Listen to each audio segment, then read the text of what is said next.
and I was seething, but I'm trying to keep it together. And I'm like, okay, whatever. And my dad goes, you know what we're going to do is we're going to drive around. We're going to just aimlessly drive around this town. And we're going to look around and we're going to see if we can find a tractor just from the road in somebody's yard. And then once we find a tractor on the road in somebody's yard, we'll just go and ask them if we can use it. And I'm just thinking, this is the stupidest plan I've ever heard in my fucking life. Like, what a nightmare. We're going to aimlessly drive around looking for a tractor.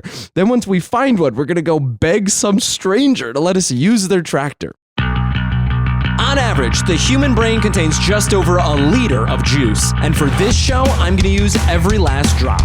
Welcome to Brain Juice with Noah Chrysler. That's me.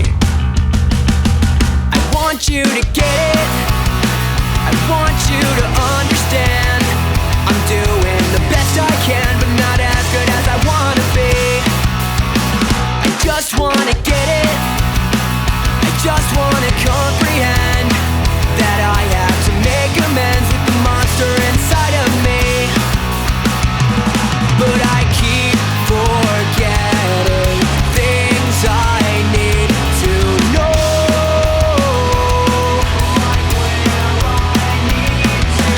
Where I'm from becomes the great unknown. And I can't seem to get it. All right, hey everybody. I want to tell you a story that is important to me. This is an important story to me. It's about my father. It's about myself. Like most of these things on this podcast, it's about me, baby. I'm getting a little bit of a late start today. It is a Friday. I'm not really settled into my work routine just yet this morning, but I'm getting going, and I thought, I was really hit with inspiration as I sat down, and I'm like, I need to turn on this recorder and tell this story that's important to me. Okay. This happened maybe a month or two ago, probably 2 months ago or so. And cut to me, okay, I'm going through, at that time I was going through one of the most difficult transitions of my life, right? Really on edge, my identity just kind of nuked, right? Going through an identity crisis, right? Going from having a life to coming back home and putting my consciousness back together so that I had some sort of identity, so that my psyche didn't freak out and attack me, right? So I'm on edge, but at the same time, it's good to be home because I hadn't been home permanently in 6 years, right? And so I'm finally back home, and I'm trying to take advantage of the things that being home provides, right? I can spend time with my family. I can help them solve problems. It's tough when you're living in a different city and your family tells you about problems that they're encountering. You want to help them, but you are so far away that it makes it like really difficult to help them solve problems.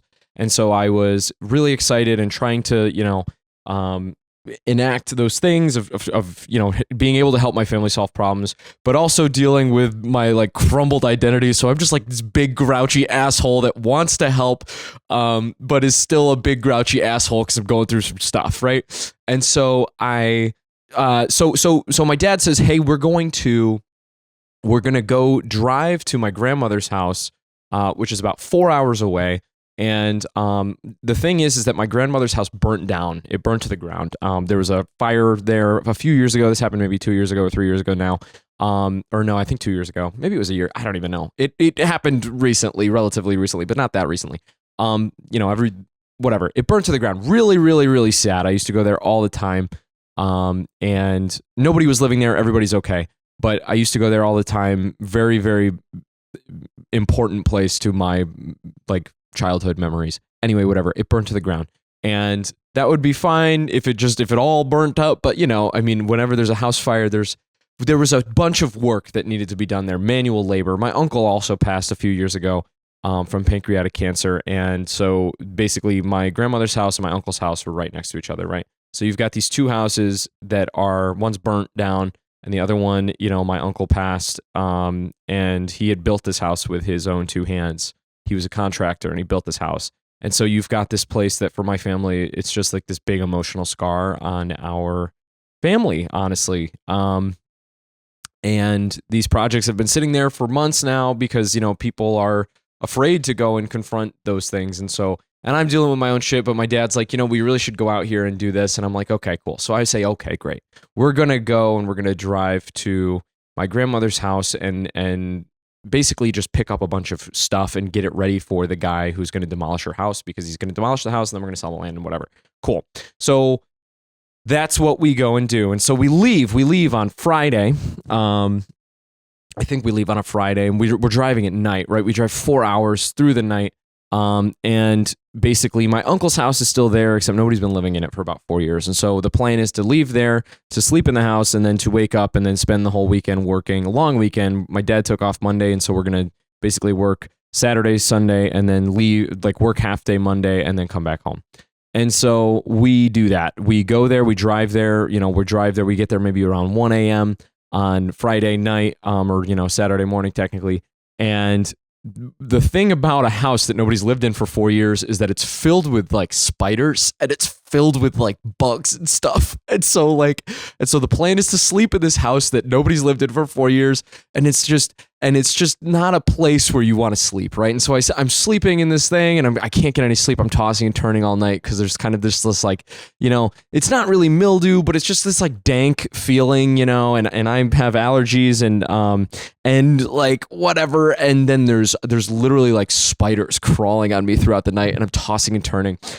Whatever, we wake up the next morning ready to do tons and tons of manual labor, and my father's like, oh, before we do anything, let's go to breakfast. I'm like, hell yeah, let's go to breakfast. So we go to breakfast. We're sitting at this diner, this little tiny little diner in this little tiny little town, and it's so funny because the waitress, was best friends with my uncle, and she knows him and whatever, and so she was talking about him, and we're sitting there in this diner, and my dad goes, what we really need is a tractor. And I go, okay. We have a tractor in Syracuse. Why didn't we bring the tractor from home? And he goes, well, I didn't want to drive the tractor out here. We would have had to trailer the tractor and stuff. And I'm like, okay, well, that's annoying. And my dad goes, we're going to really struggle to find a tractor today too. I go, what are you talking about? Why are we, if you're going to rent something, you just call a rental place. But this town is so small that there really isn't many like rental places available. And so I start calling, and I call probably 3 or 4 places. My dad calls a few places. My dad talks to people in this diner to get a couple places. I talk to 3 receptionists. They say, well, hey, you can't rent a tractor today. The earliest we get you a tractor is next week. You want to do a tractor next week? I go, fuck, tractor next week is not going to help me. I need a tractor within the next 2 hours. And so I call, and I hear no after no after no, and I end the spree of calls, and I'm looking at my father, and I'm trying to hold my tongue because I'm like going through so much shit, but my dad knew that we needed to get this tractor.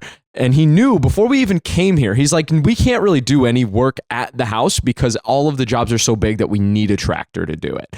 And I'm like, this motherfucker knew that before I like sacrificed my whole weekend and drove 4 hours through the night and slept in a bed filled with bugs. And he knew it. And I was like, and I was seething, but I'm trying to keep it together. And I'm like, okay, whatever. And my dad goes, you know what we're going to do? Is we're going to drive around. We're going to just aimlessly drive around this town and in the truck that we're in. And we're going to look around and we're going to see if we can find a tractor just from the road in somebody's yard. I go, what? And then he goes, and then once we find a tractor on the road in somebody's yard, we'll just go and ask them if we can use it. And I go, what? But at this point, I'm still trying to hold my tongue. I'm trying to be nice. I'm saying, I'm trying to remember those things about family. This is my opportunity to help. This is my opportunity to cool. So I'm like trying to hold my tongue I'm just thinking, this is the stupidest plan I've ever heard in my fucking life. Like, what a nightmare. We're going to aimlessly drive around looking for a tractor. Then once we find one, we're going to go beg some stranger to let us use their tractor. And so we start driving. We're driving for about 30 minutes. We don't see anything. And we're driving up and down these roads, these old country roads, and we really don't see anything. We see, a lawnmower here or whatever.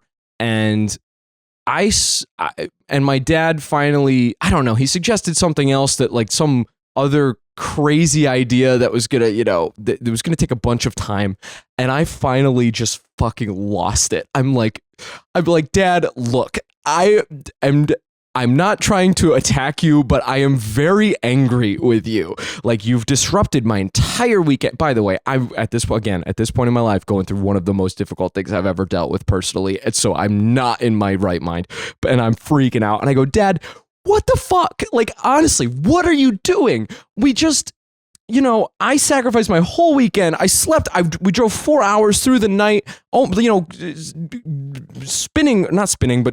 weaving back and forth all over the road because we're both so tired. When we get there at 1 a.m., I sleep in this bed filled with bugs. You know that none of the work on this job can be done without a tractor, and yet you didn't plan ahead and get a tractor for this day. What the hell? This is ridiculous. We're driving around asking strangers for their tractors, or we haven't asked anybody because we haven't even seen a tractor. This is stupid. We should go back home. We should do what we can. Not home, but we should go back to, Grandma and my uncle's house, and we should do what we can without the tractor, and then we should leave early, and then we should plan ahead like we were supposed to do earlier, and get the tractor, and then come back in a week or so when we can have a tractor. And my father, sees that I'm like freaking out and realizes that it's not just about this, it's about more than this. But he on some level realizes that I'm not necessarily wrong, right? And he goes, I'm really sorry, you're right, this is bad, and I shouldn't have done this, and I kind of goofed this, and this is something that I always do, is I kind of like put things off like this the last minute and whatever. And so I go, it's all right, fine, whatever.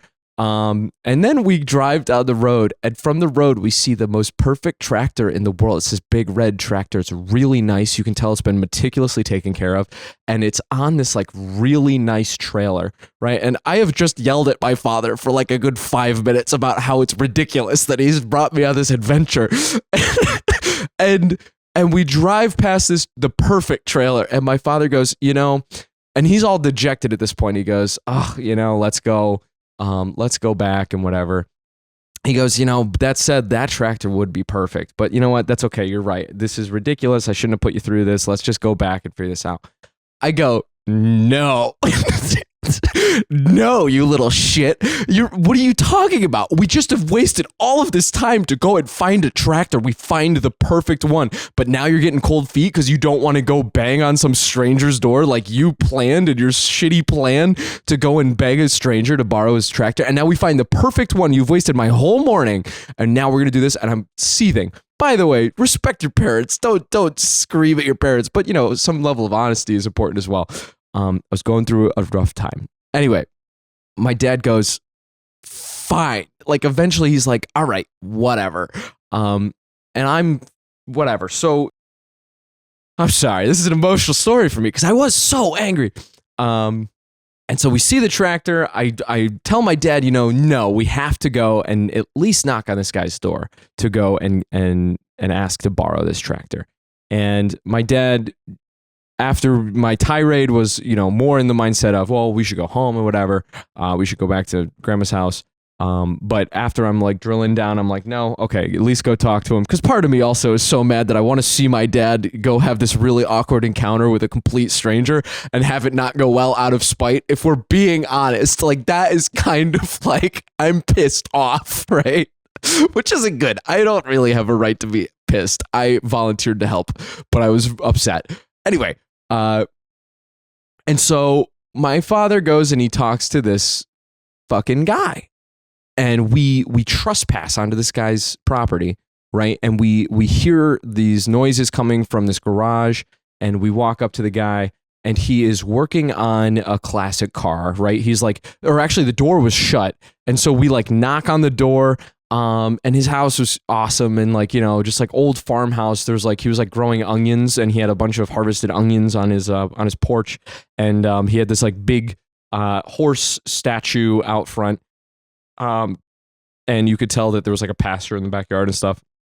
And he's working on this classic car, and my dad knocks on the door, And this guy comes out, and he is super cool, right? He's working on this classic car. My dad is a mechanic, and they bond over that. And then my dad tells him this ridiculous story of, hey, we were trying to find a tractor. We came up here for the weekend. The house burnt down. My uncle passed, and we're really trying to figure this out. And the guy goes, Jim, I'm sorry, but because at this point they're on a first name basis, right? Because my dad can make friends with anybody because he's the best. And so, he goes, Jim, I'm really sorry, but like I don't think I can come over there. I've got a funeral today, and so I'm supposed to take my wife to a funeral. Otherwise I would come over there and drop the tractor off and whatever. But right now I've got a funeral to go to, and so I've got plans for today. Otherwise I would totally help you. And even that interaction alone to me was like mind blowing, right? It's like, oh my God, like we found this thing that I thought was impossible, right? Was, the only reason why it couldn't happen was because this guy was busy. But other than that, my dad was right about everything, right? He's like, we could drive up and down the road. We could find a tractor. We could go and talk to somebody and convince them to help us. And, and it can just be a total stranger, and we can get that to happen. But, the only reason why it couldn't happen was because this guy was busy at a funeral. And I'm thinking to myself, that's crazy. Then they continue talking, right? And we learn a couple things, right? First, we learned that this guy worked on the same team at the factory that my grandfather worked, and they were like best friends, right? And my dad had no idea about this. I had no idea about this. This was a random happenstance. We're on the other side of town pretty much, and this guy that we just happened to, run into, that we happened to go and harass, was best friends with my grandfather, which is absolutely crazy, right? And so he goes, I miss Norm, and I love Norm, and I worked with Norm for years, and so I'd love to help you, but again, I have this funeral and stuff. And my dad and I have this experience with this guy, and we talk to this guy, and we realize, okay, cool, nicest guy ever. He takes 20 minutes, 30 minutes out of his day, and asks us a bunch of questions about what we're doing, and just takes some time to really hear us out. Literally a saint. But then, my dad and I leave, and we're kind of dejected because, like, even though we had this cool experience, we met this guy, and it was kind of like this serendipitous thing that he knew my grandfather. We leave, and we're like, okay, well, we still don't have the tractor, but you know what? We can do some of this work by ourselves, by hand, and that'll be okay. And this guy's got a funeral, so whatever. So that's what we're doing. We go back, we start to get to work, and we're moving a bunch of stuff. Now, this is back-breaking fucking work, okay? My uncle was a contractor. I love my uncle, God rest his soul. But my uncle was he was part contractor, part hoarder, okay? He had held onto every single board he had ever cut, right? When he cut a board in half, he used half of it, and then he threw the other half in this, like, back shed, right? And this shed had fallen in, right? So it's not really a shed, it's more of a barn, right? Imagine something halfway between a shed and a barn, had kind of a slanted lean-to type of a roof, right? And there's this steel beam that weighs, I would say, a couple thousand pounds. It weighs a ton, that goes through the roof of the building. I'm sure that my grandfather and my uncle had built this little barn back there. But over the years of deterioration and nobody living on the property, a tree had fallen through this like lean-to barn shed thing that they made. And so, the roof was gone. The roof was falling down in other places. Very, very dangerous.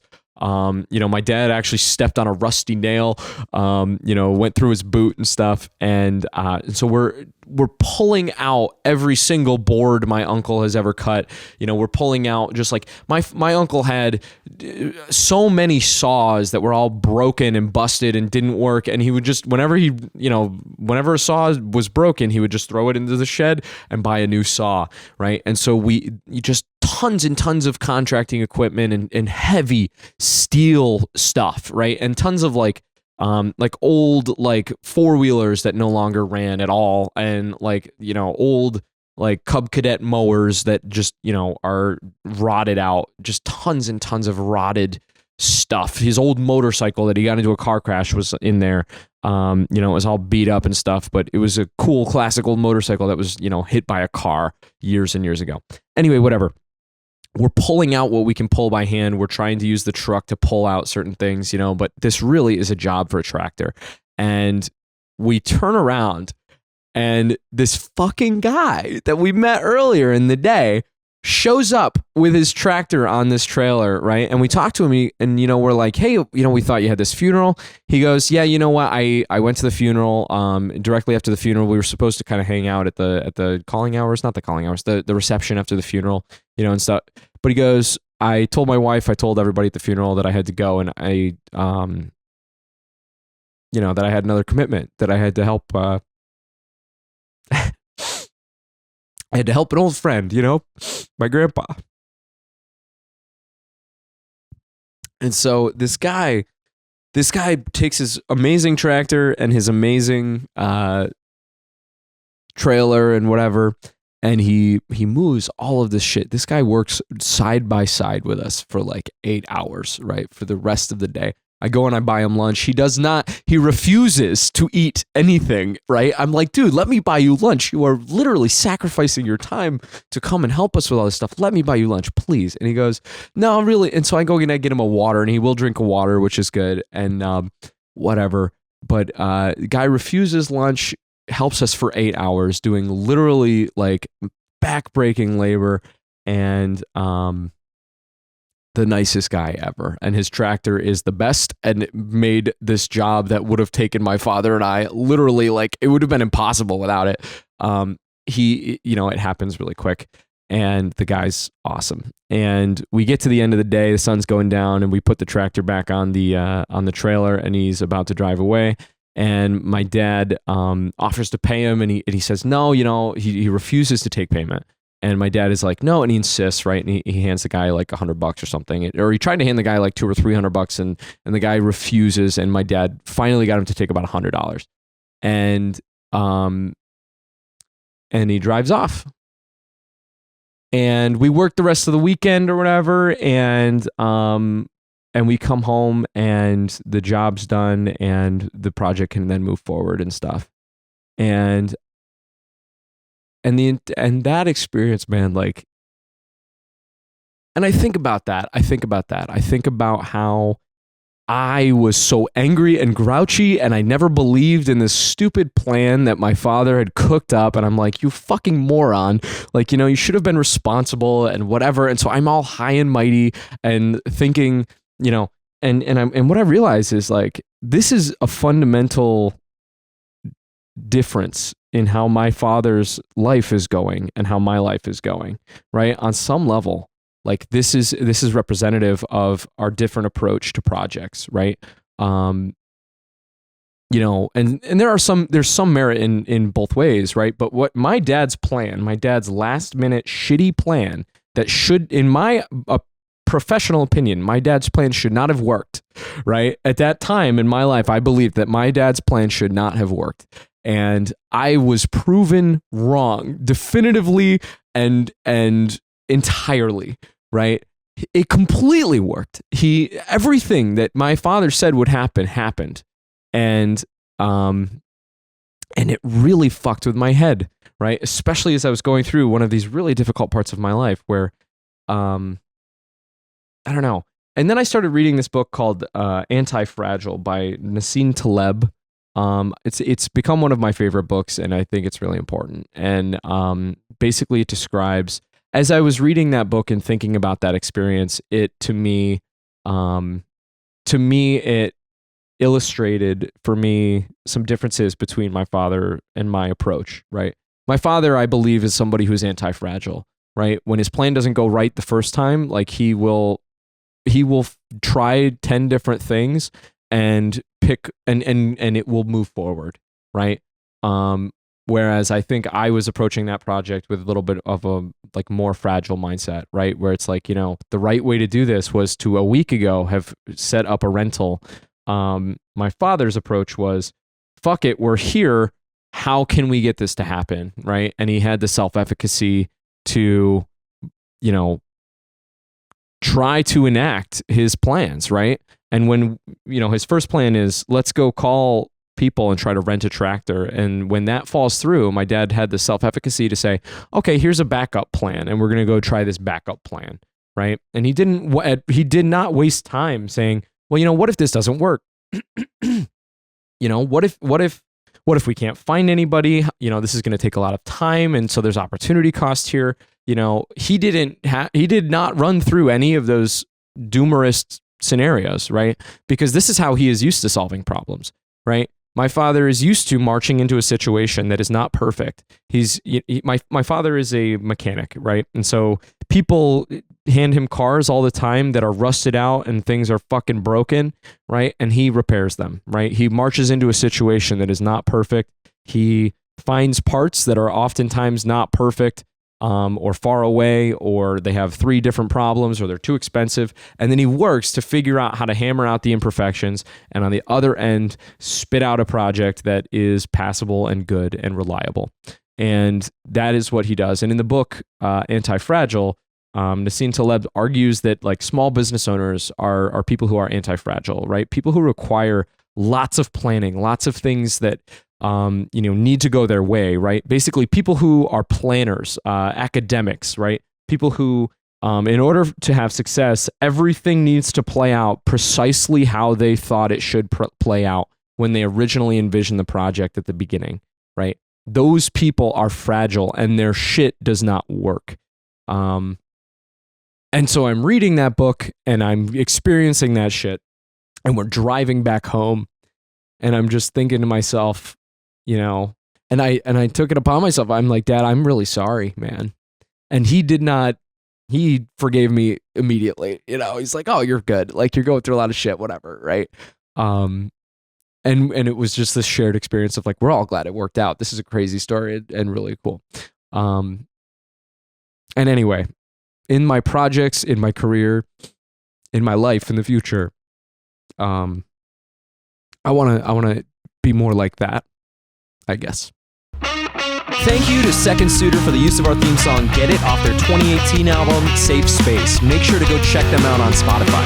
Also, thanks to Brandon Chrysler for editing this show. I want you to get it, I want you to understand. I'm doing the best I can, but not as good as I want to be. I just want to get it, because it will manifest.